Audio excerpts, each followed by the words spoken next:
So Recording in progress. now recording. So I want to welcome everyone to the BET Budget Committee, May 24th, our second special meeting on the North Miami School. The first meeting addressed the needed appropriations to ensure town funding for the emergency response, including reimbursement to the department. Now that the bid has been received, this meeting considers the appropriation for the repairs and additional alternate space-related costs. We have on my left Budget Committee members Jeff Raymer and Andy Deuce, and on my right, Leslie Moriarty. We also welcome the Board of Education, Chair Peter Bernstein, Superintendent of Schools, Dr. Tony Jones. Congratulations on your contract extension. Chief Operations Officer Sean O'Keefe and Director of Facilities Dan Watson. The plan is to address the questions with exception for the additional questions, if there's any questions on the responses to those, followed by the construction related request, including any discussion, and also the alternate space related cost request. Megan Zaneski, our town risk manager, will update on the insurance reimbursement input, and she has a very brief PowerPoint presentation, and that will be an update since our April 8th meeting. Finally, we'll discuss the bonding resolution with Pete Minarski, Controller, and Roland Geiger, Budget Director, to respond to our questions. Again, this meeting is provided on hybrid Zoom and channels 2479 and YouTube. So we're here to discuss ED 13, the BOE request for $2,597,912 and interim appropriation for the North Miami School repairs. And so I think I'll first ask, I think the Board of Education very comprehensively responded to our questions. But is there any reason to discuss those any further, or is everyone happy on those? Does Peter want to make an comment? Okay, well, Peter, would you like to make an introductory comment? I do. First, let me thank you for moving quickly. Once we identified our timeline, you were very responsive, Leslie, and all of you in terms of clearing your calendars, making yourselves available today. Obviously, also thank the full BET for meeting tonight. And a shout out to the RTM, who's going to take up a joint committee meeting on Wednesday, as well as a full RTM special meeting on Thursday evening. We appreciate that you all now understand the speed with which we're trying to move on this project. We really wish to avoid any delays.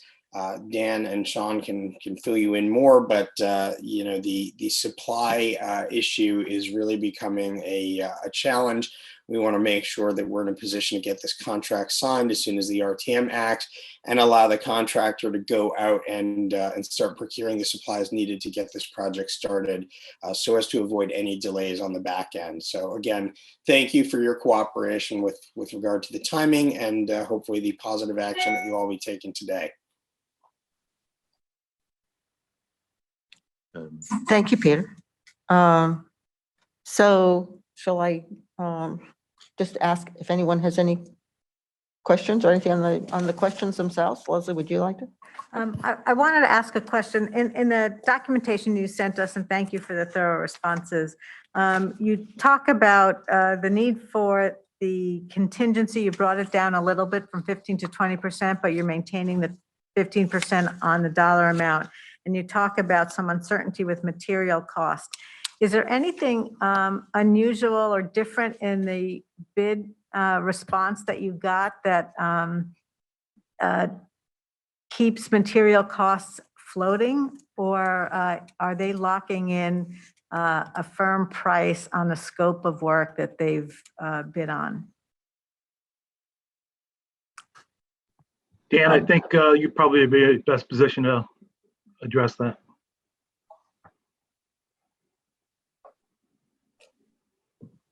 Dan? Yeah.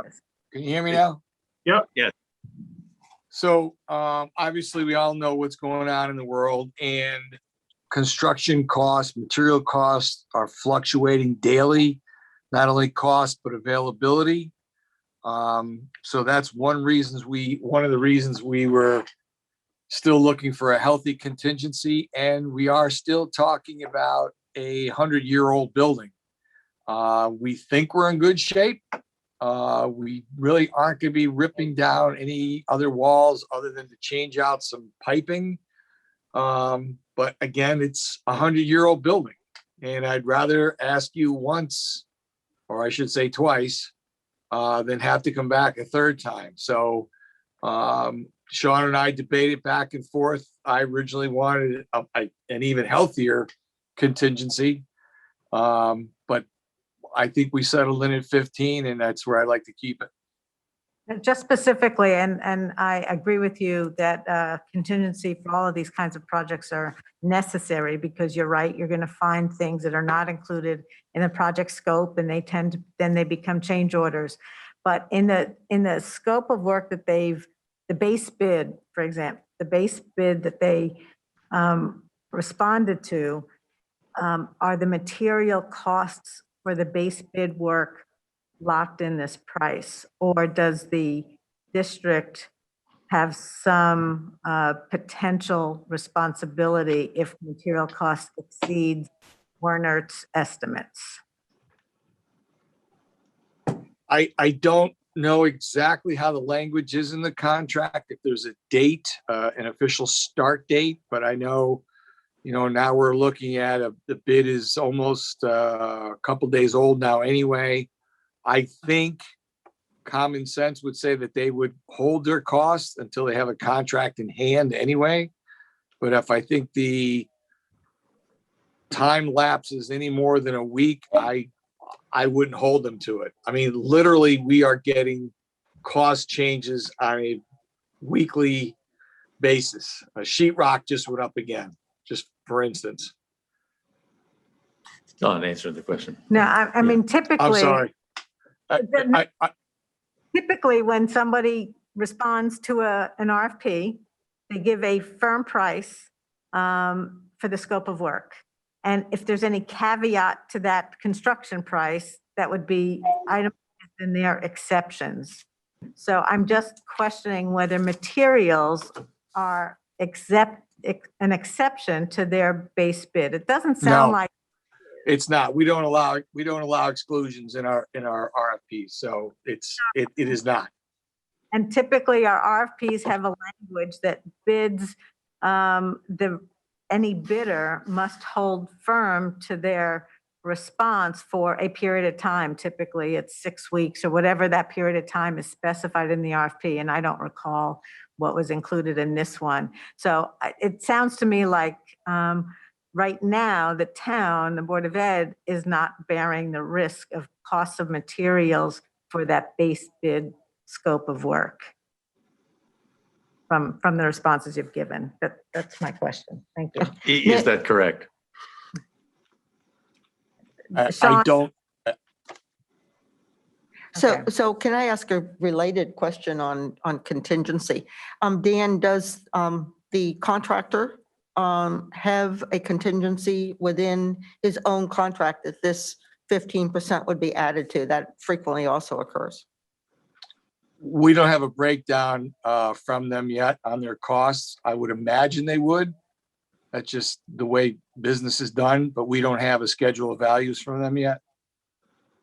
So I think that also partially responds to Leslie's question also as additional information. Are there any more questions along this Yeah, line? I'm sorry. Yes, Leslie's question. I don't think it was quite answered. It would be unusual, it seems to me, in a contract for there to be a provision that says that if the cost of materials is more than he's quoted, or more than a percentage higher than what he quoted, he's entitled to receive as a change order additional compensation. That's not a normal provision. The question is whether or not, is there any such provision in this contract that's before the parties right now? I wonder if anybody knows the question of that. I don't know. I don't believe there's anything in the contract like that, Joe. Thank you. So do we have, are we still just talking about the questions themselves? Can we, I is think there the any more materials, questions on the questions themselves? no, I don't. Okay. Andy, do you have any questions on the questions themselves? Well, just thinking, hi, Andy Deuce, just a confirmation. I assume that you've learned nothing further on the time of a possible contract for the alternate space. What's written here was, I guess, was last week. I assume that's still the case. You're right that you're still working to reach an agreement as soon as possible. That's correct.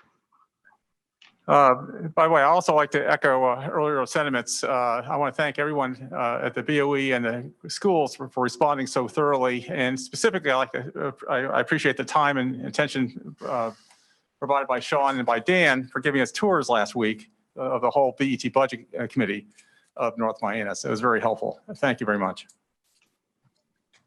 So, okay, so I guess we'll move on and, do we have any questions about the construction related construction costs, going through whether the add alternates or we want to just go methodically? Do you have any questions about that? Anyone? I think the written materials before us were very clear. The one question that I had is on the alternate space related costs. Alternate space. Right. So Can the we next just go section. finish construction first and then we can get to the alternate space? I just thought if we methodically went through, if there were questions, just to make sure we have everything addressed on the, just to make sure that we understand the costs on the. So, Andy? Yeah, just to confirm, so we have received a bid that covers the damage and preventive work. The anticipated change orders are part of the bid, or that's something that's going to be supplemental to that has been agreed to with the bidder? Order. Yeah. That'll be supplemental, be handled as a change order. Okay, and the project manager will be a separate RFP, if I recall your responses. Do you know the timing of that? There's going to be a separate RFP I think the RFP is going to hit the street today or tomorrow. Excellent. Okay, thank you. So following up on a question from Andy, so on the anticipated change orders, if you don't mind, Dan, is there? I had one question before we get to that, if you want to keep it in order. Sure, go ahead. So, so Dan, based on what you've provided us, you provided the information on the base bid and then the add alternate. There was does this cover all but one of them? I mean, it goes up to 7. Number 1 is missing. Did you accept or plan to accept nearly all and why? We didn't accept number 1 because it was, it had to do with number 2. I guess it supersedes it. By doing number 2, the item that was listed in number 1 would be null and void. That's why number 1 is not included. Thank you very much. Now I think we're on to the next group, Jeff. So the firm bid is for the $1.4 million and change that's listed in total base plus alternatives. Do you have agreement with the contractor in principle regarding the anticipated change orders 1 through 6? Is there a chance that those numbers will shift? No, those are proposed numbers from them already. The only question that we had is on the HVAC number, which we're still talking to them about. There's still some engineering questions that are out there. Is there a risk of a significant change of dollar figure because of those conversations? I mean, what does significant mean? If we're talking hundreds of thousands of dollars, no, I don't see that as being an issue. It could be tens of thousands of dollars. It all depends on, like I said, Jeff, the engineering. If we find that the upscaling of the equipment doesn't meet the availability or the loads of the way the steel is for the building, the dunnage that currently holds up the 1 unit, There might be some changes in for a structural upgrade as well. I'm hoping to have that information by the end of this week. And same question, if I'm allowed by the chair to drop down to the project manager. The same question there. So this is obviously something that you're going to go out to bid with RFPs. You don't have somebody in line at this point. Is there a risk of a significant change in the $72,000 you've allocated for project manager? I don't think so. I'd like a lot more. I mean, the more money you put out there, the better quality of a project manager you get. And the fact that it's a short-term type of contract, trying to get the right people lined up, you have to, dangle a larger carrot. Okay, thank you. I have nothing else, Madam Chairman. So, Dan, may I ask you a question also on these anticipated change orders?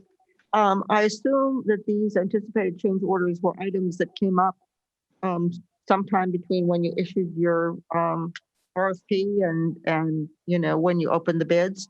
Had you considered using them as alternates, or would that have delayed the date of the bids coming back in, or some other reason? Could you just explain why we have the two different groupings, please? I think you're right on both accounts. Some of the questions came up after the last day of questions for the bid, and some of them actually came up during our scope review with the lowest available bidder.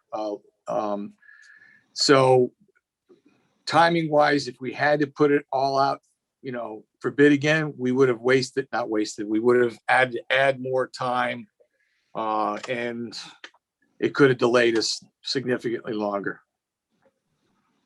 Thank you. Thank you. Okay, so do we have any more questions on the total construction costs, or we move on down? Okay. I have nothing on total So we construction moved on costs. down to the alternate space-related costs. Jeff, you had something there you wanted? No, actually, it was I Leslie miss it? wanted to ask a question on the rental period. Oh, I'm sorry. It was Leslie. No, my question had to do with the space. I know in the response to the answers, you said that you do have some flexibility on time if necessary. If the project's not completed in December, the rental could be extended. And so I just want to make sure that was in the record. The one item that I don't see in the specific costs for the rental space is any technology additions or improvements that have to be made to be able to run the school. So I just want to confirm that you have accounted for that, or that that you don't need those expenses. The building was going through over the summer months significant internet upgrades, so we feel like we will be fine with what will be in place. Okay. And you do have the security. I know that those are always issues that we have when we use temporary space. That was it for my question. Thank you. So may I ask another question on the facility rental, just so that we understand the costs? This rental amount of $170,000 per month, that includes, all the costs of, again, I don't know if this is a commercial building or tax exempt, but it would include the property taxes, utility costs, et cetera, that might be in a triple net type of lease. I mean, this is all inclusive? That's the question I'm asking. That is the intent, but until we actually get, an agreement signed, as we're going back and forth between our town legal and theirs. But it does include all of the adequate spaces that we would need for, for lunch, for classroom, for play space, for parking. It has we don't need to retrofit, for instance, like they did when Stanford went into a big office building that needed a lot of retrofit. It's not a space like that. And it's also, from a distance perspective, very reasonable, where OG and Cos Cob are just 3+ miles. This alternate space is right around 4 miles. When you compare that to Parkway, which has been a challenge for us, it's 10 miles. And parents have said it's a little too far. So it is meeting all of the boxes, but we've got to be able to get that final agreement signed. And by the way, the 10 miles to Parkway is sort of as the crow flies, because if you've ever driven to Parkway, it takes a bit longer. So, So, is there any more questions on this or just, I have another question on FF&E. Andy? I have a question on FF&E as Okay. well. I assume this would be for the alternate space, and this would be a cost for renting the FF&E for 1 year, or are we purchasing it and then be able to perhaps, if we finish renting at year end, we could use the FF&E elsewhere in the system? John, did you want to answer that? Yeah, that's the, I mean, it's just it's a number that we've assumed for any additional furniture and or equipment that we would need in the new space. I mean, we do not have a specific list of that. It's a number estimate that we got initially, and we've added to that. But Sean, that's a purchase, not a rental, correct? So That's correct. It is purchase. And I Okay. might add to that too, when we got ready to move out of North Miamis in the emergency move out, some of our classrooms had furniture that, well, I'm just going to say it would be more homemade furniture. So it was a little wobbly, it was wooden. We did not move any of that furniture and had to tell teachers if they wanted to keep it, they needed to come pick it up and take it home. So we found some other desks and things by rearranging in the other buildings. So when we do a move out of Cos Cob or Old Greenwich, they will still need some of that extra furniture that they had. We may have to buy some furniture in order to be in the new space. But presumably at the end of the rental term, we could probably, we still own the furniture, we may be able to use it elsewhere. Absolutely. We would need it at North Miamis because, for instance, if we had a fourth grade room where some of their furniture was not movable, even if they were going back to North Miamis right now, they still need to replace that furniture that was not usable. So yes, it absolutely will be utilized. So, any more questions? So I still have a concern then, just an observation, I guess, about the adequacy then of the contingency. You're in the answers to the questions, you indicate that you expect the construction, the goal for the construction is to be completed by the end of December. I just wasn't finding the place, but somewhere else you mentioned that at that point, there's still a few weeks of work to be done to get everything moved in so the school can be open. I can't, I'm not finding right now where that is. So I have the concern that you might end up, if school then resumes at some point in later January after the, or mid-January at the end of the holiday break, you may end up with a rental obligation of another month. Am I reading that correctly? The possibility that you'll incur another $170,000 of rental obligation. Going back to Dan's observations that the HVAC could run a little higher, but in the order of magnitude of $10,000 or so. Project manager might be more than $72,000 by the time the RFPs are in. I think you're looking at some variables that begin to challenge the adequacy of the $272,000 or $273,000 contingency. So I just make that observation. We shouldn't be thunderously surprised if it's necessary for the school's administration to come back to us for some additional funding on small overruns that could happen here. It just seems to me that the contingency is modest. I note, for example, that there's no contingency taken for any of the alternate space dash related costs category. That's $1.7 million, but there's no contingency in that category. So there's some challenges here. And I can see that you'll be trying to keep things tight. I don't expect an answer to that. It's just an observation that I'm making in passing. Jeff, my comment says the assumption was August to December. If push came to shove, we could go August 15th to January 15th, so to mitigate some of that exposure. Okay, good. Thank you. Thank you for the answers and responses. Do you have any more questions? No? Jeff? Nothing Andy, else. any No, more thank you very questions? much. I'm satisfied with what we have before us. Okay. So I think it was detailed package back to us, and thank you for responding to all the questions. And I guess it was very encouraging to learn that all of the, at least construction costs came in at $2.9 million, inclusive of some of the other expenses, including the $628,000 that we previously approved, so that the balance is something like $1.2 million on those aspects. Is So it are we ready appropriate for a motion? Yes, can I make a motion to approve the additional appropriation of $2,597,912? I would second that motion. Just before we take a vote, I have a question. Did we want to hear from Megan before we vote? Absolutely. That's a good point. Thank you, Jeff, because I pointed that out. So Megan, we would like to hear on the insurance before we vote, and that would be very appropriate. Thank you, Jeff. That was the original question.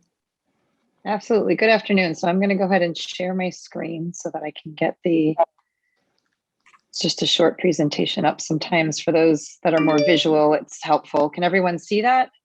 Yes, thank you. Okay. So this is the North Miami School ceiling collapse. My numbers are going to be a little bit different than the Board of Ed numbers or the Greenwich Public School personnel is showing you. That is because I'm relying on spreadsheets that are updated on a continuous basis by the Board of Education. So they're going to have the numbers first, then they're passed along to me. So I just wanted everyone to understand that this is actually a presentation of what has so far been presented to the insurance adjuster and to the carrier. And this is just an update on the insurance claims so far. This does not mean that these are the numbers that are going to be final. We're still going to, put in more figures as they become available through the Board of Ed. So for capital expenses, what has been reported as of yesterday, when I went into the Google spreadsheets, was $325,168.36. Again, keep in mind that some of the capital expenses are going to be for rooms that were not damaged by the ceiling collapse, but need to be replaced anyway, so that we have ceilings that are consistent and we don't have an issue such as this again. So some examples of these expenses are the fire system, sprinkler repairs, abatement services, storage containers, consulting, labor for repairs, things of that nature. So there will be some more expenses that are added to this. And as they are added, they get passed along to the adjuster and considered by the insurance carrier. Hey, Megan? Yes, sorry. Do these numbers net out depreciation? So depreciation, right? It doesn't on my end. The insurance adjuster is netting it out, and then they get added back in. So we do get reimbursed for depreciation. Okay. So yeah, they won't matter in the end. Right. Okay.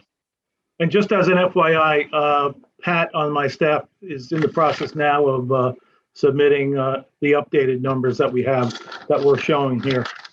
Okay, that's great. And those will be passed along then to the insurance adjuster as soon as they're updated. I will get those over to him as well. Great. So the furniture, fixtures, and equipment that we had as of yesterday was $65,280.63. Security related items were $21,570.75. So these are cameras, intercoms, things of that nature. And then transportation, I know, is a little bit higher from the numbers I've seen today. As of yesterday, I had $561,740.24. This takes into account March through June, September through December of 2021.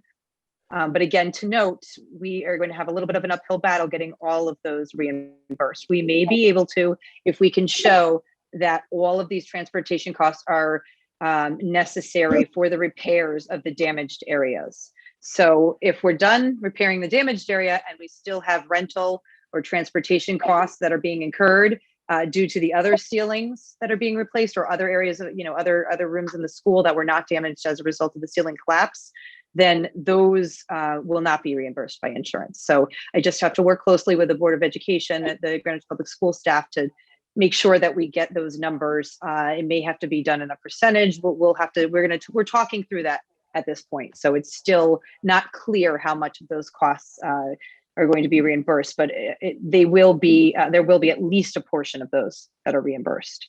Same thing with rental expenses. I don't have those in here yet because I didn't have access to those before today. So if I can just jump in there, because that's sure.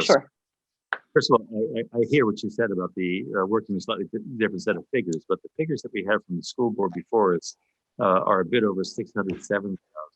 which is a considerable distance from the 560. Is that just a question that your 560 figure doesn't quite pick up the last round of conversations or whatever on transportation? Why is there that much difference? More than 40,000, about 40. I agree with you, Jeff. Well, first of all, I never send over anything with cents. So I'm a little confused by that number. We always had 307,000 for the February through June, and we added in 300,000 in for September to December. These were the figures that were on the spreadsheet. So I don't know if Pat Marinan could answer that. Yeah, I'll check with her. I That was don't the know where total that was the reported. cents would come from. That makes no sense to me.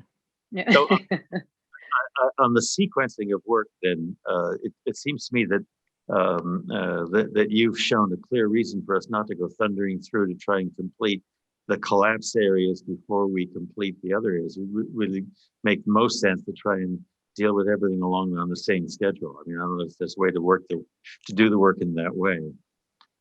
Seems to If you do, that's what I was thinking. If you do it in parallel, and it takes the same amount of time, right, then you would be able to get those reimbursed. We just have to show, yes, we are still working on this damaged area.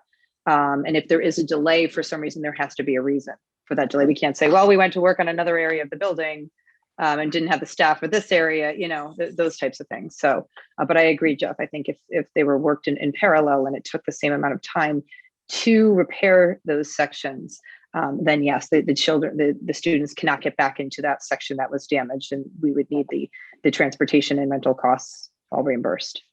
Is there a risk, Megan, they come back to us wanting to apportion based upon the square footage of spaces? So that they say, I'm making numbers up, if they say that the collapse area is only 22% of the floor space that's being repaired, and you're doing the transportation because of 100% of the dislocation, we only want to reimburse 22% of the transportation cost?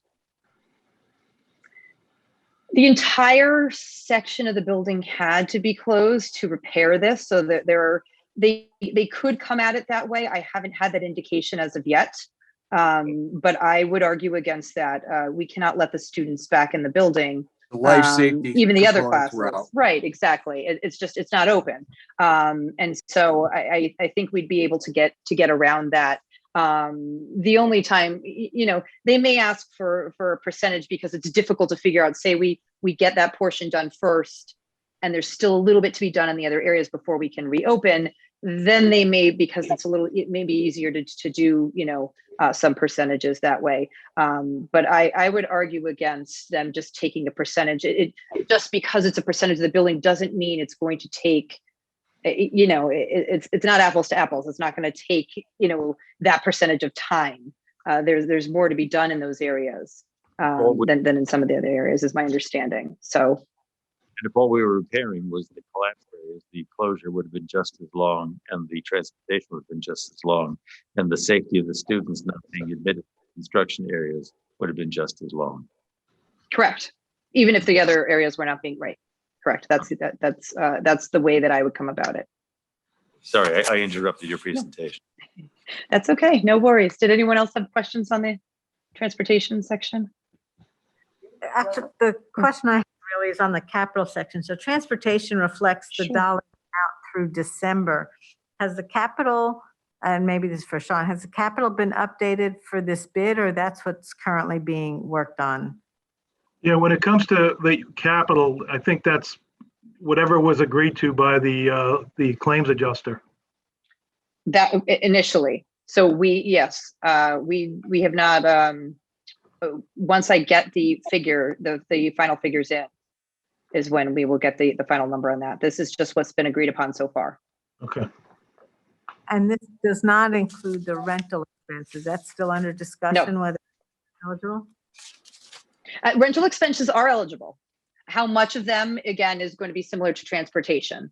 We just have to tie it directly to the damaged area of the school and the amount of time that it takes to repair that damaged area and safely reopen to the students and staff. It would be the same. Yeah, sorry. You had indicated previously this claim would be over $1 million. I know that we're not asking for a number now, but you're still probably estimating that it will be higher than $1 million when we're all finished. Yes, yeah, especially given the rental and transportation numbers. Okay, thank you. Andy, did you have a question? I saw your hand up. Well, it's a question for you, Madam Chair. I have a motion to amend, but do you want to have discussion first on the motion that was made by Leslie? I want to make sure that Megan has completed her Oh, sorry. presentation Okay. first, I think. I thought, That's okay. Let me go back through too. So other incidentals may be included. I know there's some staff that hasn't gotten into the building. I don't think these are going to be large numbers, but we are going to wait to close out the claim until we allow everyone to get back in and let us know what may have been damaged in those areas. We did receive a partial payment from the carrier of $541,077.54. This is just agreed upon costs so far. It includes some incidentals, it includes some capital expenses, some FFE, and again, it's just a partial payment. So we will be submitting the additional expenses and receive a further payment after this. And there's also a $100,000 deductible for the claim. So we have to remember to take that off the top. So just a breakdown I just put on the last slide of the numbers again I have so far. These are going to be updated today, I'm told. So they'll be a little bit higher. But this is what has been reported so far. So it's as you can tell, just under $1,973,000 reported to the carrier, less the deductible, less the partial payment. And the total outstanding would be $332,682.44. Again, that doesn't include the rental expenses or some of the transportation that's going to be updated. And there'll be more capital and others that'll be updated as well. I'm sorry to be, can I- sorry. So Megan, thank you very much for your presentation. Does the insurance adjuster continue to go out there during this process? Can you just kind of update us on anything, other than us supplying the numbers? Is there any other issues or things that could impact any kind of adjustment? He could request to come out, and I have to say that Dan Watson and his staff have always, gone out of their way to be sure to get any inspectors in there. They also have J.S. Held working with them, who's an engineer hired by Chubb. So he's also reviewing a lot of these numbers. So if he requests to come down, we certainly always accommodate those requests. So they came down in the beginning. They have not been down since. I know that there was an inspection scheduled for this morning. Dan, I don't know if Dan could speak, a little bit about that. That was more for loss prevention control, though, going forward, not necessarily this particular claim. I think we're just talking about the claim. So I thank you so much, Sure. Megan. And I think you can pull down your slides now. Thank you very much. Well, I'm not sure. I think, was Andy going to speak next or Jeff? I mean, I don't mind. Andy's hand is up. Maybe that's the protocol. Well, I have a motion. I would like to propose a motion to amend, but we haven't discussed the motion that's on the table yet. If that's how you want to proceed, Madam Chair. I think if you have a motion to amend, it's probably good that you get it out there. Okay. We have two types of expenses here, which are very different. We have capital expenditures for which we, for the most part, have a contract for. Then we have prospective operating expenses that we don't have a contract yet for. So therefore, I would propose that we sort of break it into two, and I would propose that we approve. I think we need a second first. Sorry. I was I going don't to say know what the motion is yet. That's what I mean. That's what I meant before we start talking about. Well, I haven't made the motion yet. Oh, okay. So maybe you make the motion and then if Right. it's seconded, it gets discussion. Okay, so I would propose that we approve an incremental amount to fully fund the total construction costs, which includes what was approved last month, which was $2,055,000. And I think we need to add another. Hold on here.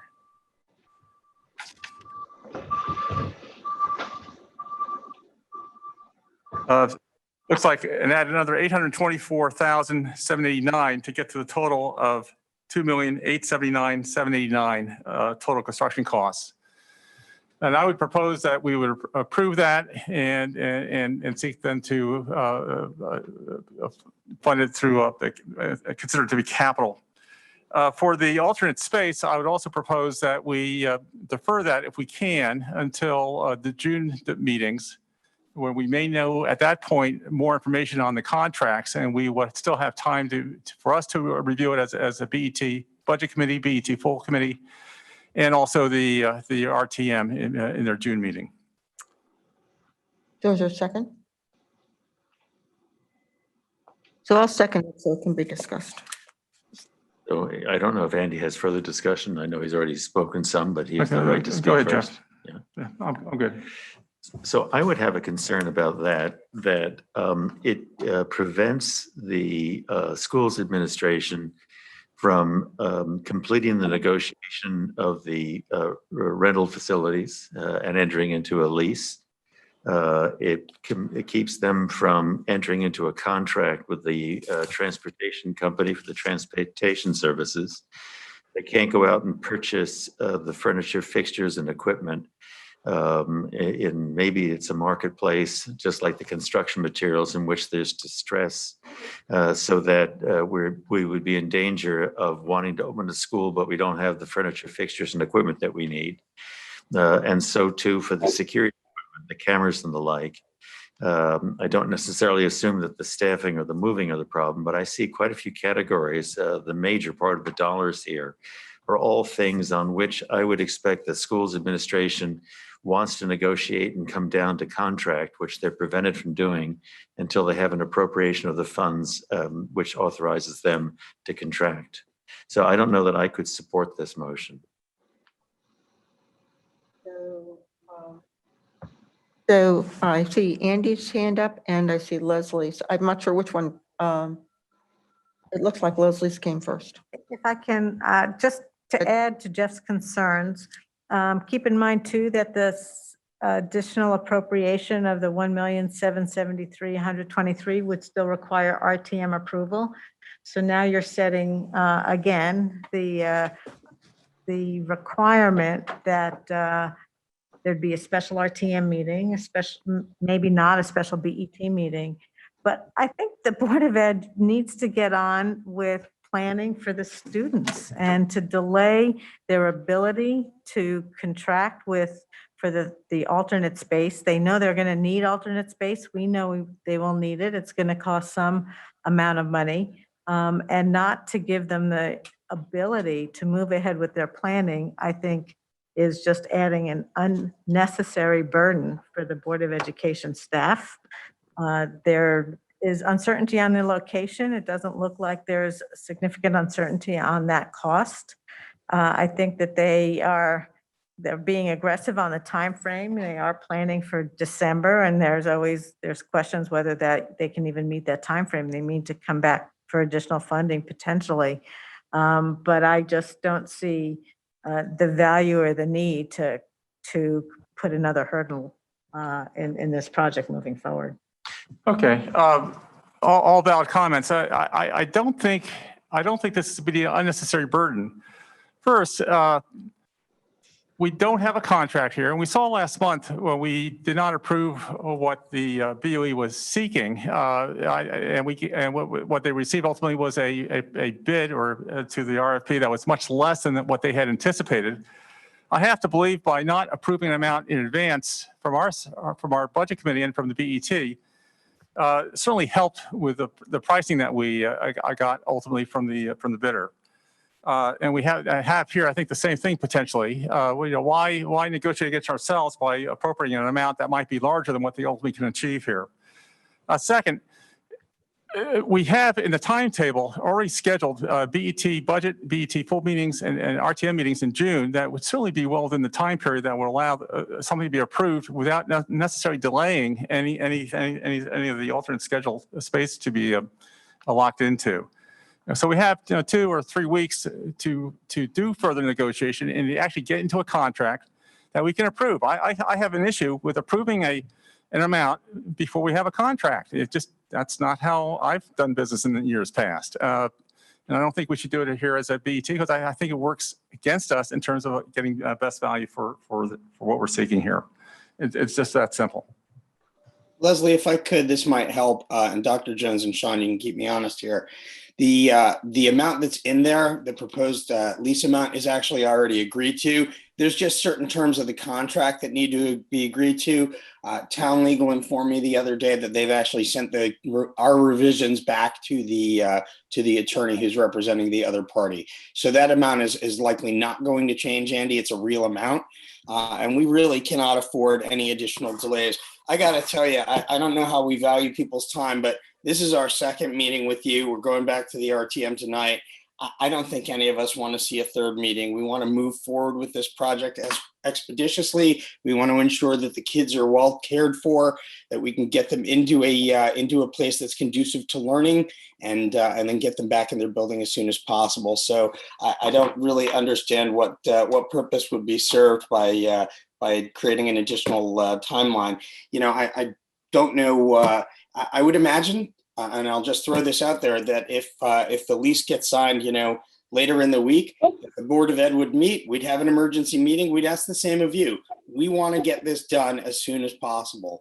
And I can tell you, I don't know that there's a lot of parents in town that are going to want any additional delays.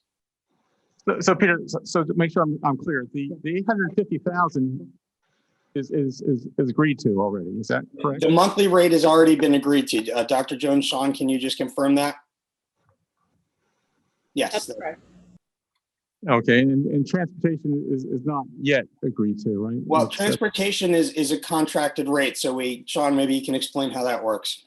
Yep, it's based on number of buses, so we know approximately how many students we need to transport to the new facility. And we have a very good estimate. I don't see that changing by much. Okay. So, Madam Chair, I don't know if I made a motion for the alternate space yet. I think my motion was only on the construction costs, if I recall, a few minutes ago. The motion was to reduce the appropriation for the construction. For construction. Well, it's the item before us. You wanted to reduce the item down to $824,789, it said. And by doing that, you will have removed all of the items in the alternate space dash related costs. Correct. Okay. Are you? So what I would like to do, having heard that much of these costs have been locked into or agreed to yet on the monthly rental rate, I'd like to separately approve monies for construction and separately for alternate space. I'm happy to approve the proposed approval of the total construction cost of $2.879 million, less than what we've already approved. So that'd be an incremental 825,000 or so. And then we would fund that as considered the capital and modify the capital resolution for that. And then for the alternate space, which I consider to be an operating expense, I would not have a capital. I'd be happy to move that we approve the full 1.773 million and fund it as an operating expense, not capitalize it. So So I'm a little bit confused here, Okay. but I think your motion was to approve the total construction cost as we have today, the Yes. additional total construction costs, and that motion is still on the table. So, you know, I think we need to address it one way or another. It neither take a vote or we need to withdraw it. But I also wanted to raise another discussion point on it. You brought up the point that it's operating, which again is how we finance this is the responsibility of the BET. So I was going to suggest or ask my colleagues, is this something that we, you know, this other expenses for this overall project? We certainly have experience of including facility space with our construction projects, I think, whether it's the downtown firehouse or I'm sure Leslie can come up with several with the Board of Education or the firehouse for Byram or whatever it was. I can't even remember which one it was that was first at down across the Boys and Girls Club and et cetera. So we have several examples of doing it that way. Could we or should we be considering doing this from our capital non-recurring rather than as a bonding expense? I'm asking a question. And I see Leslie's hand up, but I would first ask Pete Minarski or Roland Geiger, either one who wants to talk. Can we do such a thing, which might be something that Mr. Deuce would consider? Mr. Minarski, or would you want to speak, or would you like Mr. Geiger to speak? Are you moving to FI7 now? Well, this is a discussion. We had a motion to reduce our funding for this to the construction costs. And before we complete this discussion, I thought this would be a good way of asking this question. Before we vote and end up with the wrong code and have to go back, if that's heads in that direction. So I think we've Well, moved. ask Mr. Minarski to well, respond. Yeah, but I have a point of order if I Oh, can. okay, I certainly. You're think- our parliamentarian, Jeff. Well, I don't know if I'm your parliamentarian, but I'll try and be my own parliamentarian at times. I don't know that the question of how you allocate funding really ought to be dealt with until we've dispensed with the motion that's before us.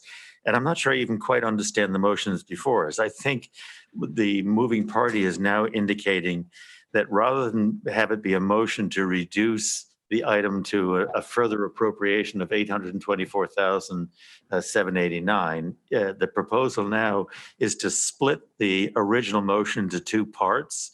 One at $2,879,789 minus the $2,055,000 that we've already appropriated, and the second is an appropriation of a separate appropriation of $1,773,123. That's what's being said now, and so it's if the seconder wants to go along with that, that becomes the motion before us, and I'd like to be speaking to that motion before we start to talk about funding, assuming the motion is passed, which it hasn't yet happened. I didn't assume the motion was passed. I was trying to understand We some don't more need to talk information. about, we don't need to talk about how we would fund separately the separate pieces until we first made a determination as to whether or not the item before us is going to become two separate pieces. Right, but in order to vote, I wanted to understand whether we have to, because he did raise the issue, vote it all with the same funding, and that was my question. So I was trying to make sure that we understood. If I don't think that that's a parliamentary issue. It was my question to Mr. Minarski on the same. If I could just add to help clarification, there is a slight difference in how we approve things because the current appropriation is from the bond fund as listed on our call Right. sheet. If we were not going to bond the entire amount, and I'm looking at Mr. Geiger, one would be the bond fund and one would be out of the general fund. And I'm not clear Or that a you can capital take, non-recurring. at the point at which you take the We have too second, many questions now. I was asking a question first, Jeff. if you'd allow me, because I think you have a statutory constraint here. You've looked at the second grouping and you've said that to your mind that they seem more like operating expenses. I think you really had the Consider. opportunity to keep them all in one capital appropriation if you wanted, considering what was the source of the event. But if you separate them out and say they're operating expenses, then I don't think by statute you're permitted to take capital non-recurring and appropriate it to defer what you've defined as being operating expenses. The statute is clear that you have the right to take capital non-recurring and you can allocate it to an identified capital expense, but it has to be a capital expense by statute. So thank you, Jeff, for helping me define my question. So Mr. Minarski, with all the additional information that Mr. Raymer has provided us, can you respond to my question? Okay, I think your question is centering on how you're going to fund the cost on this North Manus estimate sheet. Let me start with the $2,055,000, which you've already approved in a prior meeting. You have an appropriation from the bond fund for $2,055,000 you've got a bond resolution for $2,055,000. Let me be clear. A bonding resolution means you could spend up to that amount. Correct. You don't have to, if you don't need it, you don't spend the $2,055,000. What's key here is you're going to get at least, I believe, over $1 million of insurance reimbursements. So for example, the debate of whether or not a facility rent or a transportation is operating or not is probably going to be reimbursed through insurances. So you won't be paying it over 7 years. So to answer your question, I think with Andy is he wants to bifurcate the alternate space from the construction, which I think is around $824,000. You've got two options. You could bond it or take it from the capital non-recurring. That was your question, correct? Correct. Okay, so for the 824, which is the motion on the table, you could appropriate from the B fund or the Z fund, depending on what your funding source is. Yeah, I know, I I see have an it. addition. Roland, I'm sorry. If we do this, and you can certainly fund this from multiple sources, but if you do this and put all of what we're calling operating into a different one, we already have a bonding authorization where we have included $358,000 of these operating. And I don't think we can, after the fact, now say we're going to move it into a different. No, I was Well, you- addressing Andy's question. I was looking at the marginal increases, but Roland, I can begin to understand the complications of doing what I asked whether we could do it. So, I also understand, and thank you for elaborating. I think that's why we're asking these questions. I think, we were getting input on the bonding resolution at noontime today. So I don't think, this is all in, part of our conversation here. So I thank both of you for asking. I think Andy's hand was up first. Andy? These are all very good points. Thank you, everyone. With the permission of my seconder, I think I'd like to withdraw my motion. Okay. I will agree to that. So the motion is withdrawn. Okay. So the item before us now perhaps is ready for a vote. If nobody The else- item before us is ready for a vote. I Yeah, believe the I- motion was made by Ms. Moriarty and it was seconded by Mr. Raymer. Is there more? Yeah, I'm hands up sorry. here? I'm Well, going to take, no, excuse me, I'm only pointing out to you that I'm going to take my hand down, but I see that Megan has her hand up. Did you want to call on Megan? I want to call on Mr. Menarski, who's first, and then I'll call on Megan. Mine was the exact same point. Before you voted, I saw Megan's hand spin up. So it might be important to call on Megan if she could add something. I will. Thank you very much, Pete. So Megan, I now call on you. Thank you. It's just to clarify, earlier we were talking about transportation expenses, and I apologize. There were cents in there because there are bus monitor fees. So to pay the bus monitors to be on the buses is also included in the transportation expense. So to clarify for the committee and for Sean, that's why there were cents included in there. Is that Their hourly transportation? wages. That's staffing. Is that in the dollar figure of the transportation? Megan, you won't know the answer to that question. That really is a question, I guess, for Sean. Withdrawn, I can. We will need to check on that. Okay, but it probably doesn't matter. It was just a curiosity question. So Don't bother getting back to Thank me you. on that. So I'm going to take a vote now on Ms. Moriarty's motion to, Approve the for item. you approve the item at $2,597,912. Is that your Yes. motion? And I believe Mr. Ray seconded that motion. Yes, Okay. So I'll start with Ms. Moriarty. Yes. Mr. Raymer? is voting yes. Mr. Raymer voting yes. Mr. Deuce? Yes. Mr. Deuce voting yes, and Ms. Tarkington also voting yes, so that vote is 4-0-0. So we now have another item on our agenda, and that item is FI7, Finance. It's the bonding resolution for the North Miami School repairs, and that on our agenda is for $2,597,912. Ms. Moore, is there a second? Or is there first? I was going to make the motion to approve the bonding authorization. And I would second it. Okay, Ms. Moriarty and Mr. Raymer seconded. So I do have a conversation here. Yeah. Leslie. I just, I know that we started this conversation a little bit when we were talking about the appropriation, and was thinking earlier today, did it make sense to take money funds, capital non-recurring, and not to bond the entire amount? But since then, I think it's probably better to keep all of this project, the source of funds coming from one location, which is the bond fund. I don't want to make accounting for it more difficult. We also have precedents that other projects that had some operating expenses that, I shouldn't say they're operating expenses, they're expenses that are incurred as a result of the construction requirement, but they're not strict construction expenses, have always gone towards that total project cost. I think it makes sense to keep it all together. So I'd like to keep that amount. I did want to raise one question with the language that is different than what may have come out in the correspondence with bond counsel. In section 1, the first sentence, it implies or it states directly that this North Miami school project was part of the capital budget for fiscal 22. I think we need to change language where it should say North Miami Elementary School in addition to various capital projects of the town budget. I think that language needs to be inserted there because North Miami was not in the fiscal 22 budget. I also, do we have any other comments on this? I would also question, to be honest,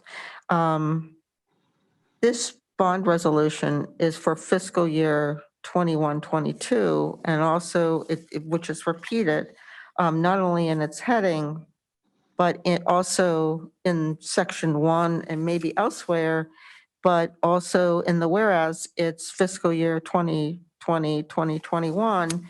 In addition, I think I circulated to, okay, so that's one question here. I want to make sure that we note that for the record. It looks like it needs a bit of cleanup, and Ms. Moriarty, I guess at some point we need to maybe make a couple motions on this.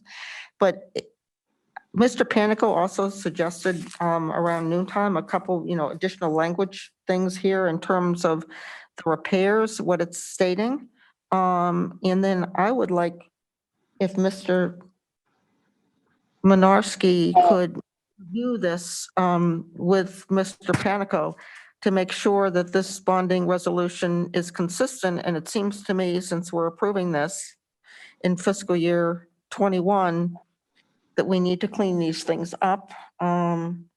So I don't know if we can do this exactly, but overall, I support moving ahead with the bonding resolution. But if we could do it so that these minor comments are raised by Mr. Minarski with Mr. Panico, and that we approve this subject to minor review, and maybe that he just work with Mr. Panico and then send it back to, if he can get it accomplished this afternoon, to the BET prior to tonight's meeting. And if he can't, tomorrow morning or whenever is convenient, and that No, we that's the accept problem. it. Can we do such a thing? Well, we had conversations earlier time about whether or not, in fact, the bonding resolution could in fact be approved much later. But I'd like not to get into that if possible. Maybe the language changes here are simple enough that we could approve them by a vote here so that it goes as a completed item. Okay. I'd like to suggest, if I can, picking up on the smart comments that both of my predecessors have said, looking at section 1, I propose as follows. It reads right now: to meet the portion of the approved capital budget appropriations for the repair of the ceiling at the North Miami Elementary School in various capital projects. And then instead of in, I would say as additions to. And then it goes on, the town's capital budget for fiscal year, not 21, 22, but 2021. That is to say, I'm sorry, 2020-2021. I think those would be right additions. If you left it with the later year, then the funds wouldn't be available to be spent until after July 1st. And I think that, I don't know if that's a problem or not, but I think it's an unnecessary problem to create. We could appropriate it now. The funds will definitely be spent within the 2 years, if they're going to be spent at all. So I would propose, if others think I've done my work here correctly, I would propose those 2 changes. And if we make those changes, then we have a completed item to be approved by the BET tonight and to be handled by the RTM leading up to a vote by the RTM on Thursday night, hopefully with 116 votes. So I And- don't know what the order here is before, and I don't know, did you make that as a motion? But I would like to add that you also should add at the very beginning, at the resolution in the bold part, Jeff, that fiscal year Oh, yes. also needs to be adjusted Yes, you're, to, of course. to, Yes, thank you for your sharp eyes. You're of course correct. Assuming that I understand correctly, the correct timing of what fiscal years we should be addressing here. I'm just looking through to see if there's Yeah. any other spot that has those years. But I was also, if you just give me 1 second here, offline. I'm sorry? If you could just give me 1 second here offline. I was trying to listen to Mike, but not here. Oh, Yeah. Mr. Mason Are was you making a trying- I'm suggestion. try- I'm Could I? trying to- I'm just saying, I would accept on behalf of the full BET, no action. Yeah, this, well, over the.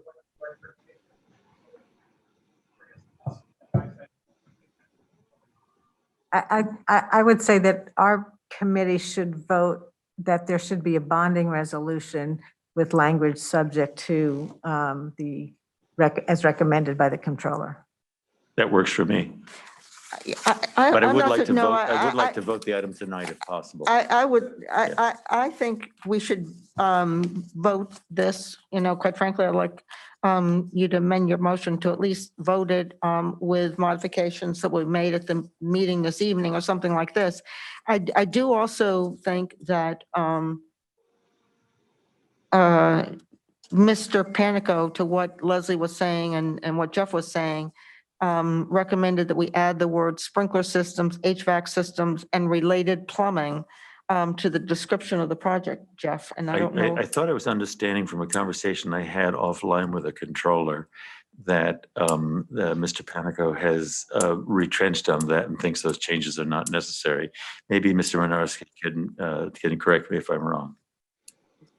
I think it was a good descriptive, though. I did like. We usually make the bond resolutions generic because it normally each year, let's say that you're approving 40 million or 50 million. It consists of 30, 40 different projects, so they're generic. And I actually did bring that up in a subsequent email, and he agreed that we could leave that section as is, as far as it's a general description of the work you're doing. Where the bond counts, where he agreed was when we go to bonding, we have transcripts. They're both in written, in electronic form, and we have to submit all of the minutes that support all of the bond resolutions. The minutes would reflect, I believe, the itemization of all the costs, which would take care of that as far as what you're bonding. So, and he agreed to that. So I wouldn't recommend itemizing a description of a project in this case. To go back to Mrs. Thank you. Tarkington's, the earlier piece of what she just raised, and I'd listened thoughtfully to what Mr. Mason had said and then what Mrs. Moriarty had said too. I wonder though if we can't propose a couple of specific text changes and approve them for recommendation to the full BET, subject to the review that was just proposed by Mrs. Moriarty. That might be better than just sending something without any changes at all. What I would propose would be to correct the year in the 2 places where it's referenced and to correct the one place, have it say as an addition to rather than in the town capital budget. I received an email, not email, a text from. Well, before you move Wait a off sec. of that, why don't, I want to make sure wanted- that Ms. Moriarty agrees before we start talking. I agree. yeah, no, I think that that's fine. And you can add subject to the controller's Yes. review. Yes. Can I make one further Sure. modification or suggested change, which is, how about in that first sentence of section 1, approve capital appropriations for the repairs at North Miami School. Take out of the just ceiling. And then it's just more broad and it gets. Okay. So adding an S after repairs, taking out the words of the ceiling. At the beginning of the next line, taking out the word in and putting as additions to. And then correct the year to be 2020-2021. And so too in the bold heading at the top, correcting the years there. I'd propose that, I'll make a motion that I propose those changes, but all as a recommendation to the full BET, all of which, however, is subject to review and proposed modifications by the controller. So may I ask Mr. Raymer, well, first we need a second, I guess, but I want to ask you, are you making an amendment to Ms. Moriarty's original motion? She hasn't withdrawn it. So is this an amendment to her motion and then we vote on? I think that's a correct statement. Yes, thank you, Mrs. And Tarkington. so then, do we have a second to Mr. Raymer? I'll second it. Okay, so we have Jeff made a motion to amend for our technical fixes and Leslie seconded it. Okay. We have to vote on that first. Okay, so those in favor, I'll start with Mr. Raymer Yes. and Mr. Deuce Yes. and Ms. Moriarty Yes. and Ms. Tarkington also votes yes. That is approved unanimously, 4-0-0, and that motion passes. Okay, now we go back to the original motion As for amended. the bonding resolution as made by Ms. Moriarty and seconded by Mr. Raymer. Do we have any discussion on that? As amended. As amended, correct. I have Do nothing we have any, further. Mr. Deuce? do we have- After the vote on this item, I have one question prompted by a very capable Mrs. Erickson, who sent me a text, but it can wait till after the vote. I just want to cue the chair that there's one further thing that I think should be raised. Okay. Actually, maybe I should raise it before we vote on this, Okay. if I may. Ms. Erickson prompts me with a text saying, what was the verbiage of the earlier bonding resolution, the one for $2,055,000? Did that also have the fiscal year 22 year in it? I think But did it also have the language, by the way, as it being amendments to the approved capital budget for that year? I think those are good questions, but Mr. Raymer, why don't we have Mr. Minarski and Mr. Geiger review that between now and our later meeting? We have a chance to make those modifications this evening if needed, but I would suggest that we vote on this. Mr. Deuce, did you have a hand up for? It goes back to the amount that we're approving, not the text, if that's okay. Earlier, Ms. Moriarty had mentioned why we had bonded for a portion of the alternate space expenses. At that time, it was for $358,000. It wasn't too much, and we've done this before. But now we're looking at a total of $1.77 million for alternate space, which is a relatively high percentage of the total cost for the whole project. And I just would feel that if for a bonding resolution, I'd rather not appropriate any more capital monies for the balance of the alternate space expenditures of the 1.4 million. And I would like to reduce the 2.597 912 that's proposed to be appropriated in this bond resolution down to a lower amount that does not put any additional funds toward capital monies toward the alternate space costs. That lower amount would be 1.182,816. 1,182,886, I think. I'm sorry, is that the reduction or that's the? That's the replacement number for the 2.2597912 dollar amount for the that's being asked for in this resolution. So now I've got a 1182. I understand what that is. Before we have a lot of dialogue, let's find out if there's a second to that. And then if so, I want to ask some questions about how the figures are composed. Yeah, okay, so, Before we get into that dialogue about how the figures, where do they come from? Let's see if there's a second. okay, so I'll second that for the purpose of our discussion. Okay, I was hoping you wouldn't, but that's right. Well, Um, I do think it's, you that's know, okay, a certain that's amount okay. of it's worth it. That's okay. So I'm sorry, but through the chair, if Mr. Deuce would help us Okay, understand how the well, figures are. coming. last time we approved a capital resolution that included funding, raising capital to fund the 358,000 of the alternate space costs that were approved in our last budget meeting. Now the alternate space costs have gone up to 1.77 million. So I'd be happy to take that difference between those two numbers, which is 1.415026. 1.415026. And that's the difference between the 1,773,123 minus the 358,097. That's correct. Okay, Yeah. thank you. And I don't think we should capitalize that. And I would subtract from that, from the total here, that is 2,597,912. I would subtract from that the 1,415,026 figure, which is the incremental alternate space costs. Okay. So you would, so we've approved the appropriation for the item, but you want to reduce the. I don't want to bond for it.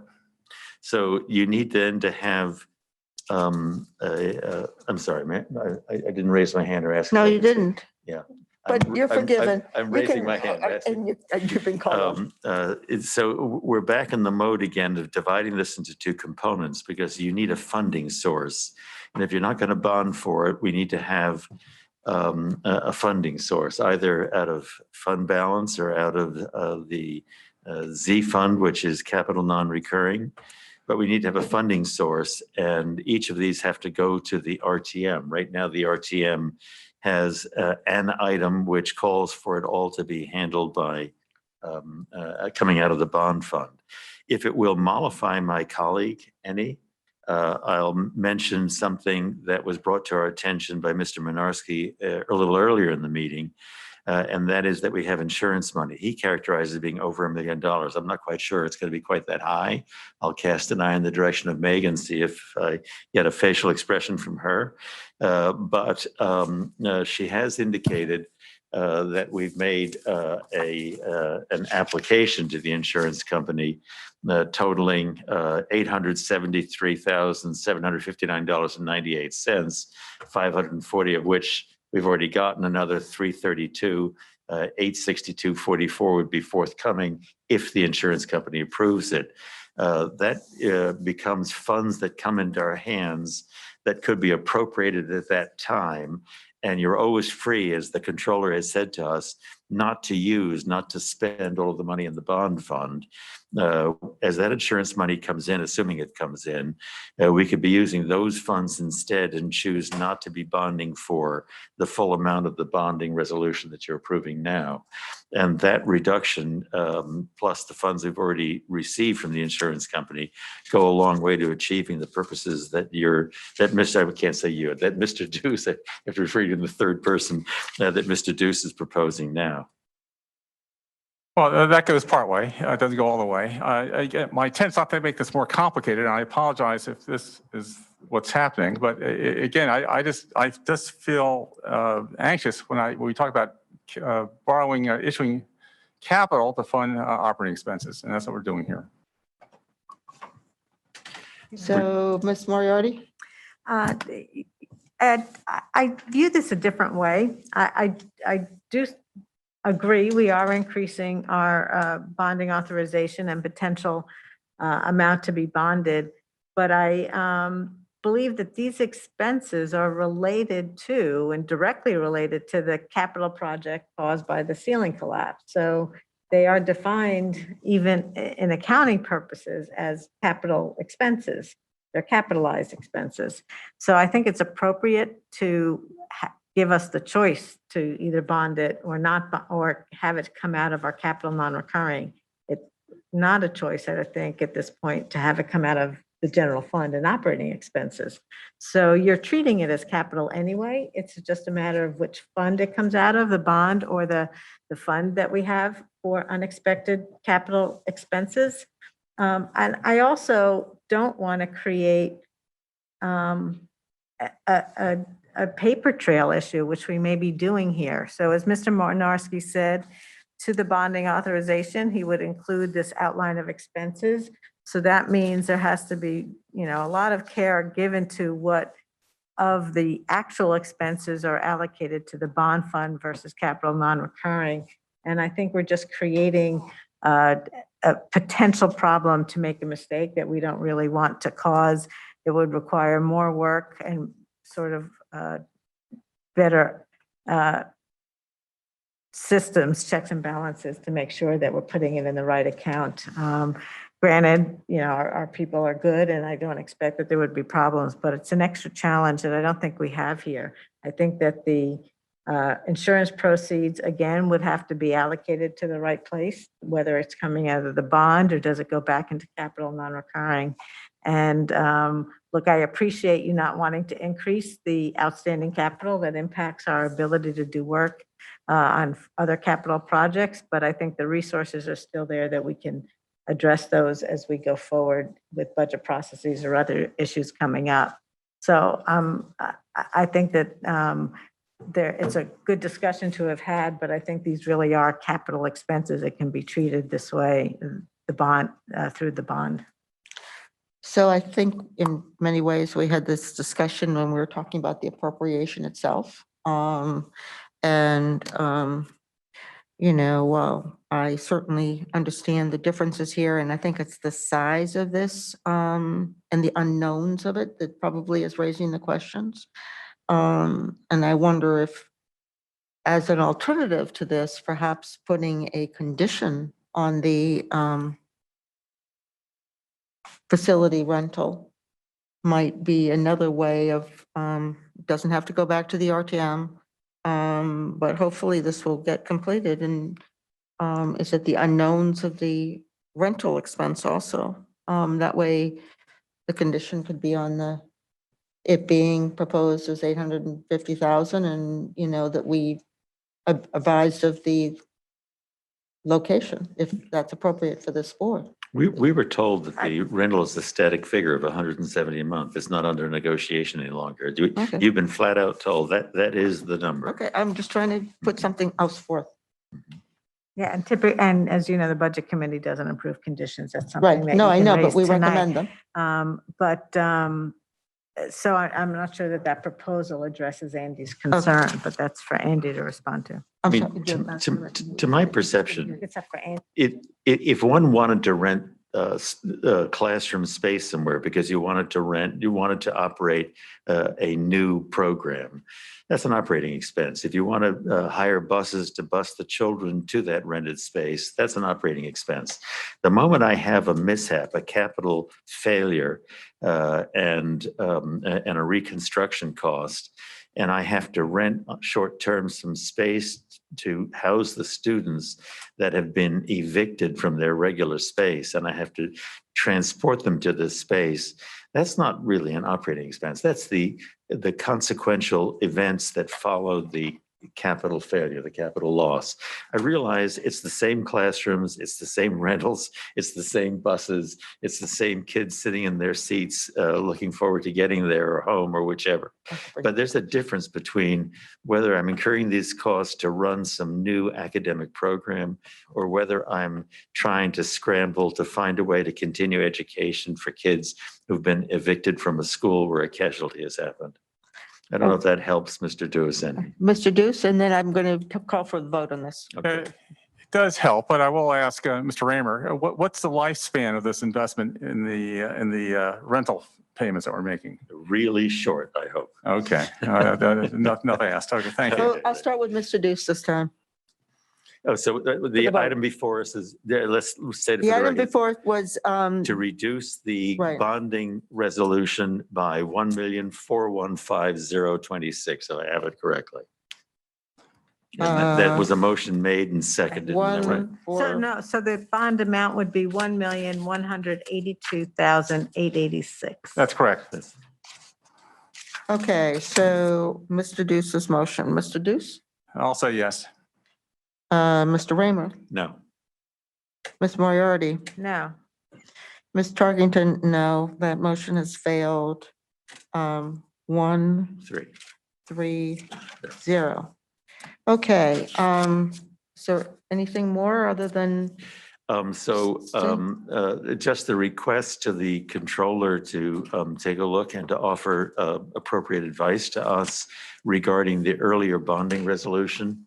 How did it read, and is it a source of concern? excuse me, thank you, Mr. Raymer, but I was going to say that Mr. Geiger had sent us an email, and Mr. Geiger, would you like to tell us what that email said? The April resolution was worded the same way with the same dates. So looking for Hmm. advice from our budget director and or our controller, is that a problem? Does that mean that these funds are not available, for example, to be spent until after July 1st? And are they properly characterized for bonding purposes as being part of the capital budget for the fiscal year 22 fiscal year? Well, so I I think, think neither one of those are quite correct, eh? so we now, we have corrected perhaps this one. I'd ask Mr. Minovsky, you ready to comment on that? Or would you and Mr. Geiger like some time talking with Yeah, Mr. Panico before our next meeting is what I would recommend. Yeah, not before our next meeting, but before the meeting this evening of the BET, perhaps. Oh, that's what they- I meant. they That's take- what, they- I meant our next meeting. Well, I Which is took as at being the 6:30. budget committee. Maybe no, the no. controller could offer us appropriate advice at the BET meeting this evening. Yeah, and that's what I intended. Thank you for clarifying, Mr. Okay, Raymer. and thank you to Mrs. Erickson for cueing me on all this. So, thank you, everyone. Our next meeting is our regular meeting Wait, on, we didn't take a vote yet on the Oh. motion as amended for the language. that's right. This is the original motion as amended for the language. Mhm. And so on a bonding resolution for 2,597,912. Thank you, Ms. Moriarty. So I will start out with Ms. Moriarty Yes. and Mr. Raymer, Yes. seconder, Yes, I vote yes. and Mr. Deuce. Yes. And Ms. Tarkington, also a yes, and that motion is passed 4-0-0. So I ask Mr. Minovsky to please just follow up on these bonding resolutions with Mr. Panico. That would be helpful. And just comment that our next meeting is scheduled for Tuesday, June 8th at 1 PM. So I look forward to seeing everyone then, and this meeting is now adjourned at 2:46. Yes, thank you. Motion to adjourn, Yes, aye. seconded, Seconded. 4-0-0. Thank you. One thing on language.